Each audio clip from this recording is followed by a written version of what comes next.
사랑합니다. 축복합니다. 오늘은 12월 14일 화요일입니다. 오늘 하나님께서 주신 복된 하루 속에서 주님의 기쁨과 영광을 오늘 또 마찬가지로 올려드리기를 소망합니다. 오늘 먼저 찬송 하나님 앞에 올려드리겠는데요. 찬송가 432장 큰 물결이 설레는 어두운 바다 함께 찬양 올려드립니다.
오늘 허락하신 말씀은 마태복음 8장 24절과 25절의 말씀입니다. 바다에 큰 놀이 일어나 배가 물결에 덮이게 되었을 때 예수께서는 주무시는지라 그 제자들이 나와 깨우며 이르되 주여 구원하소서 우리가 죽겠나이다. 그 예수님과 제자들이 같은 배를 타고 가다가 이 풍랑을 경험하게 됐죠. 근데 예수님은 배 고물에서 주무시고 계셨고 또 풍랑을 보았을 때 제자들은 그 예수님을 깨우는 이 장면을 볼 수가 있습니다. 그때 예수님께서 제자들을 책망하시죠. 여러분, 우리 인생이 여러 가지 삶의 어려움들이 있잖아요. 또 쉽게 말하면 풍랑이 일 때가 있습니다. 그때 정말 위험한 것이 무엇인가? 우리를 흔드는 풍랑이 아니라요, 우리 자신이라고 하는 것을 기억해야 된다고 하는 것입니다. 그렇기 때문에 풍랑이 일어날 때 놓치지 말아야 되는 것이 있어요. 이 바다를 항해하면서 풍랑이 있을 때 선장이 놓치지 말아야 되는 것은 나침판입니다. 또한 방향이라고 하는 것입니다. 우리도 마찬가지로 신앙생활을 하고 인생의 여정을 걸어가면서 이 풍랑이라고 하는 것이 찾아올 수가 있잖아요. 그게 현실이잖아요. 그때 우리가 방향을 잘 잡아야 되는 것이고 그때 바로 주님을 붙잡아야 된다고 하는 사실을 너무나 잘 알고 있습니다.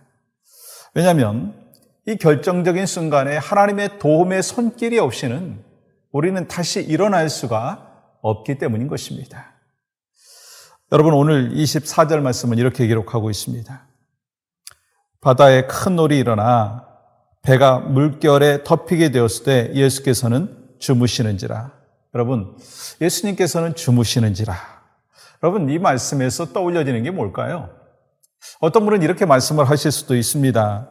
믿음의 눈으로 보면서 풍랑 속에서도 주님이 주무실 수 있으시구나. 주님은 이 풍랑에서 불안해하지 아니하시는구나. 정말 신뢰할 만한 분이시구나. 그렇게 생각할 수 있는 분들도 계실 것이고, 또 어떤 분들은 이 믿음의 눈이 없으면 풍랑 속에서도 주무시는 예수님, 무능한 분이 아닌가? 라고 생각을 할 수도 있습니다. 우리가 다 죽게 되었는데 주무시고 계시면 어떻게 하나? 라고 생각할 수가 있다라고 하는 것입니다. 그러므로 우리는 풍랑 중에 무엇을 봐야 되느냐? 요동하는 그 풍랑, 인생의 여정 가운데 풍랑이 올 때 그 인생의 여정에 찾아오는 그 고난, 그 상황을 보는 것이 아니라 평안하신 주님을 볼 수 있는 영적인 눈이 있어야 된다는 거예요. 여러분 25절 말씀 보세요. 그 제자들이 나와 깨우며 이르되 주여 구원하소서 우리가 죽겠나이다. 이 제자들이 잠에 들어 계신 예수님을 깨웁니다.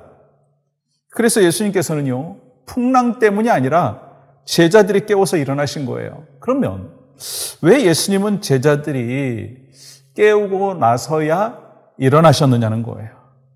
왜 사납게 배가 흔들리는 그 풍랑 속에서 잠을 주무실 수 있었느냐는 것입니다. 그 이유가 아주 중요합니다.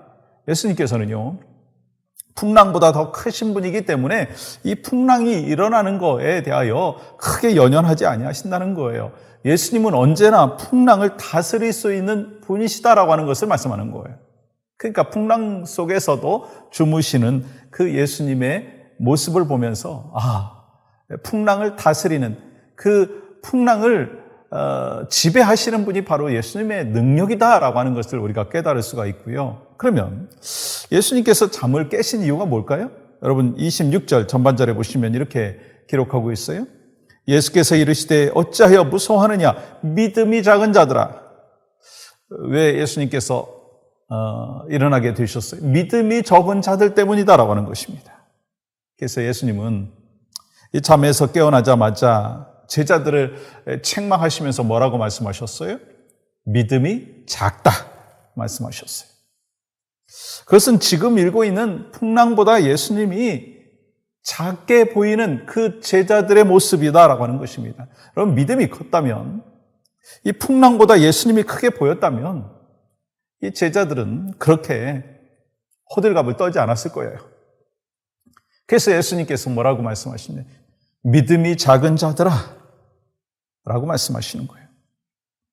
여러분, 우리에게 주시는 레슨이 뭘까요? 우리는 참 그래요. 여러분과 저 상황에 따라서 반응할 때가 참 많습니다. 왜냐하면 상황과 위기, 환경에서 우리를 막 지배하려고 하는 그런 것들이 느껴지잖아요. 그래서 우리는 항상 그 상황을 고정시키는 그런 모습들이 있습니다. 그렇게 될 때 문제가 발생하더라고요. 예를 들어서 어린 아이가 정말 이 발목까지 차 있는 그 물에서 거의 죽을 뻔하는 그런 위험들을 처하는 경우가 있습니다. 왜냐하면 긴장하기 때문에 그냥 다리를 쭉 뻗어서 일어나면은 아무것도 아닌데 죽을 것 같다라고 하는 그 위기 상황이라고 하는 것을 느껴지면서 그냥 일어나지 못하는 거예요. 사실 우리도 그럴 수 있다는 거예요.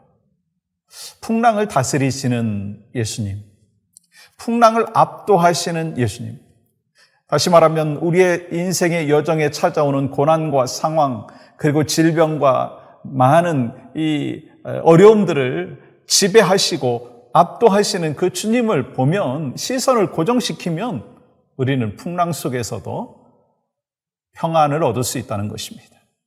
제가 이제 신방을 해보면 인생의 풍랑을 경험하시는 분들 가운데도 반응이 좀 다르시더라고요.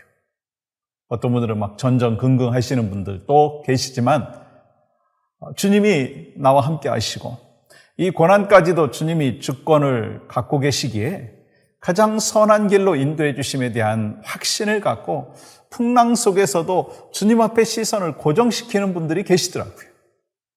결국 하나님은 그러한 사람들을 통해서 영광을 받으시고 그러한 풍랑 속에서도 주님 앞에 시선을 고정했을 때 주시는 은혜를 고정하는 분들이 경험하는 거예요.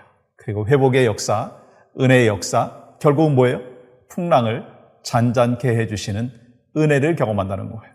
여러분과 제가 그런 경험을 하기를 간절히 소망합니다. 또한 오늘 우리가 하루 주님 앞에 시선을 고정시킬 뿐만 아니라 또 중보하며 기도해야 될 제목이 있습니다. 우리 교회 안과 밖, 그리 성탄절을 우리가 어떻게 보낼 것인가?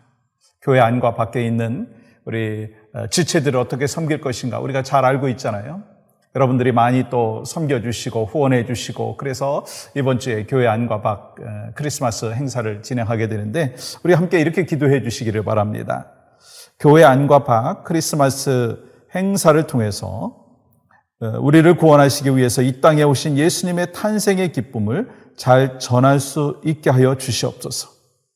또 행사를 통해서 이 주변의 이웃들과 가든그로브 폴리스 디파트먼트 그리고 또한 선교지의 현지인들이 복음을 접하고 복음 안에서 변화되는 영혼들이 나타날 수 있도록 여러분 함께 오늘 또 기도해 주시고 또 함께 또 아직 동참하지 못하신 분들이 있으시면 또 동참해 주시고 그래서 결국 성탄절에 우리 안에서만 기쁨과 감격이 아니라 우리 주변에 있는 지체들에게 그 예수님의 탄생의 기쁨과 감격을 나눌 수 있는 모두가 되기를 소망합니다.